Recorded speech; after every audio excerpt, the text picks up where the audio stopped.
बच्चों, आज हम कक्षा 5 का पाठ 5 लाल बहादुर शास्त्री पढ़ेंगे। बच्चों, आपके विद्यालय में 2 अक्टूबर को 2 महान विभूतियों का जन्मदिन मनाया जाता है। एक मोहनदास करमचंद गांधी और दूसरे जय जवान जय किसान का नारा देने वाले लाल बहादुर शास्त्री। लाल बहादुर शास्त्री का जन्म 2 अक्टूबर 1904 ईस्वी को मुगल सराय तत्कालीन वाराणसी वर्तमान चंदौली के साधारण परिवार में हुआ था। इनके पिता का नाम शारदा प्रसाद तथा माता का नाम राम दुलारी देवी था। मात्र 1.5 वर्ष की अवस्था में पिता का देहांत हो जाने के कारण अनेक अभावों और कठिनाइयों को झेलते हुए वे जीवन पथ पर आगे बढ़े। वे स्वतंत्र भारत के पहले रेल मंत्री बने। उसके बाद उद्योग मंत्री तथा स्वराष्ट्र मंत्री भी बने। जवाहरलाल नेहरू के निधन के बाद ये सर्वसम्मति से भारत के दूसरे प्रधानमंत्री भी बने। देशवासियों के स्वाभिमान को जगाने वाले महान लोकप्रिय नेता लाल बहादुर शास्त्री का निधन 10 जनवरी 1966 को ताशकंद, रूस में हुआ था। लाल बहादुर शास्त्री जी का व्यक्तित्व बहुत ही व्यवहारिक एवं संतुलित था। वे जो कहते थे उसे पहले स्वयं करते थे। इसका उल्लेख उनके जीवन की कई कठिनाइयों में मिलता है। आइए उनमें से कुछ प्रसंगों के बारे में जानें। प्रसंग नंबर 1। शास्त्री जी उन दिनों रेल मंत्री थे। एक बार उन्हें बनारस के पास सेवापुरी जाना पड़ा। छोटे कद का होने के कारण शास्त्री जी को गाड़ी से प्लेटफॉर्म पर उतरने में काफ़ी दिक्कत हुई। यह देखकर वहां खड़ी कुछ औरतें हंसकर कहने लगीं कि अब महसूस हो रहा होगा कि महिलाओं को प्लेटफॉर्म पर उतरते समय कितनी कठिनाइयों का सामना करना पड़ता है। प्लेटफॉर्म पर पहुंचते ही शास्त्री जी ने स्टेशन मास्टर को बुलाया और उनसे कहा कि क्या वे एक फावड़े का इंतजाम कर सकते हैं। फावड़ा तुरंत लाया गया। शास्त्री जी ने फावड़ा लेकर उस नीचे प्लेटफॉर्म के दूसरी ओर ज़मीन खोदनी शुरू कर दी और मिट्टी प्लेटफॉर्म पर डालने लगे। यह देखकर वहाँ जो लोग खड़े थे वे भी फावड़ा और उसी तरह की चीज़ें ले आए और शास्त्री जी का अनुसरण करने लगे।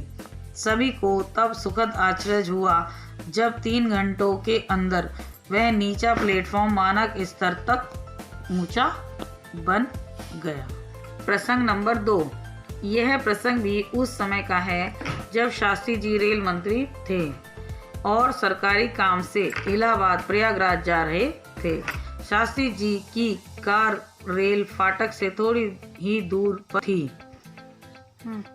कि लाइनमैन ने फाटक बंद कर दिया। शास्त्री जी के स्टाफ का एक सदस्य लाइनमैन की ओर दौड़कर गया और उससे कहा कि कार में रेल मंत्री बैठे हैं, तुम तुरंत फाटक खोल दो। लाइनमैन ने फाटक खोलने से साफ मना कर दिया और बोला कि मैं नहीं जानता कि कौन रेल मंत्री है और कौन प्रधानमंत्री। मैं अपनी ड्यूटी कर रहा हूँ। जब आने वाली गाड़ी गुजर जाएगी फाटक खोल दूंगा। स्टाफ के अफसर ने लौटकर कहा, श्रीमान, वह आदमी बड़ा जिद्दी है, उसके विरुद्ध सख्त कार्रवाई की जानी चाहिए। दूसरे दिन जब लाइनमैन की तरक्की कर उसे आगे का ग्रेड दिया गया तो सभी लोग अचंभे में पड़ गए। प्रसंग नंबर 3। यह प्रसंग उन दिनों का है जब शास्त्री जी प्रधानमंत्री थे। एक बार उनका ड्राइवर सुबह निश्चित समय पर नहीं आया। उन्होंने कुछ समय प्रतीक्षा की, फिर हाथ में फाइल लेकर पैदल ही दफ्तर की ओर चल दिए। उनका दफ्तर घर से करीब 1 किलोमीटर दूर था। इस बात से सचिवालय में हड़कंप मच गया। ड्राइवर से जवाब तलब किया गया। जवाब में उसने कहा कि एकाएक उसका छोटा बच्चा गंभीर रूप से बीमार हो गया था और उसे भागकर डॉक्टर के पास जाना पड़ा। शिकायती फाइल जब शास्त्री जी के पास पहुंची तो उन्होंने उस पर टिप्पणी लिखी कि उसके लिए उसके बेटे के जीवन का महत्व और किसी भी कार्य से अधिक महत्वपूर्ण है। प्रसंग नंबर 4। यह घटना उस समय की है जब शास्त्री जी प्रधानमंत्री थे। एक दिन खाने की मेज पर परिवार के सभी सदस्य बहुत गंभीर थे और बिना कुछ बोले चुपचाप खाना खा रहे थे। जब शास्त्री जी ने इस बारे में पूछा तो वे भी चुप रहे। उनके जोर देने पर उनके बेटे ने कहा, बाबूजी, आजकल आप हमें बहुत कम समय देते हैं। शास्त्री जी ने जवाब दिया, तुम जानते हो कि प्रधानमंत्री बनने से पहले सिर्फ तुम लोग ही मेरे परिवार के सदस्य थे। प्रधानमंत्री बनने के बाद यह पूरा देश ही मेरा परिवार है। अगर इसे ध्यान में रखें तो तुम्हारे साथ जो समय बीतता है वह देश के करोड़ों लोगों के साथ बीतने वाले समय के अनुपात की दृष्टि में बहुत ज़्यादा है। प्रसंग नंबर 5। शास्त्री जी के प्रधानमंत्री बनने के फौरन बाद एक विपक्षी दल ने प्रदर्शन किया। इस प्रदर्शन की अगुवाई महिलाएं कर रही थीं। अनेक महिलाएं अपनी गोद में बच्चे लिए हुए थीं। प्रधानमंत्री आवास के सामने पहुंचकर उन्होंने बहुत ऊंची आवाज से चिल्लाना शुरू कर दिया। तेज गर्मी के कारण प्रदर्शन करने वाले पसीना पसीना हो रहे थे। एकाएक शास्त्री जी उठ खड़े हुए। उन्होंने एक ट्रे उठाई, उसमें गिलास रखे और वाटर कूलर के पास जाकर एक एक करके उनमें पानी भरा। इसके बाद वे हाथ में ट्रे लेकर फाटक की ओर चल दिए। सुरक्षा बलों ने मदद कर देने को कहा, लेकिन उन्होंने सख्ती से मना कर दिया। वे सीधे एक महिला प्रदर्शनकारी के पास पहुंचे। महिला की गोद में एक बच्चा, छोटा सा बच्चा था जो रो रहा था। उन्होंने पिता की तरह महिला को डांटते हुए कहा, तुम इस छोटे बच्चे की माँ हो, क्या तुम्हें यह नहीं मालूम कि यह बच्चा प्यासा है, इसीलिए रो रहा है।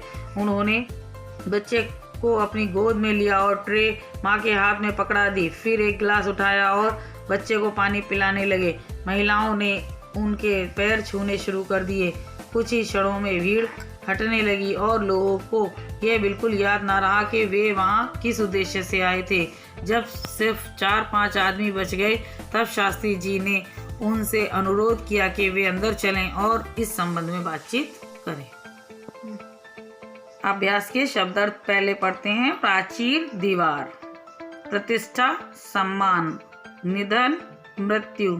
पुश्तैनी, पुरखों की। आर्थिक, धन संबंधी। स्तब्ध, जड़ और सम। इनमें से एक लिख सकते हैं। इस तरह ये आज का पाठ का पढ़ना पूरा हुआ। अब हम इसका अगले वीडियो में अभ्यास कर प्रश्नोत्तर आदि करेंगे।